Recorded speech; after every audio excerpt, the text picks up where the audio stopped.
Is time ticking for Tua in Miami? Yes, absolutely. And as a franchise quarterback, especially now that he did get the big deal and he's paid as a, top quarterback in the league, those expectations ramp up.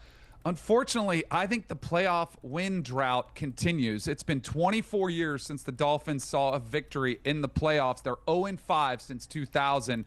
And unfortunately, I think some of that falls on Tua, but not all of it. I'm concerned about Mike McDaniel and the lack of response from the team to his style of coaching. He comes in there and he's the cool coach that gives you a lot of quips and great lines for the media, but I don't think this team is very mentally tough, as evidenced by when they went to Kansas City and they were all freezing cold and looked like they had, were all just wanting to get back on the plane and come home. When they face adversity, same issue.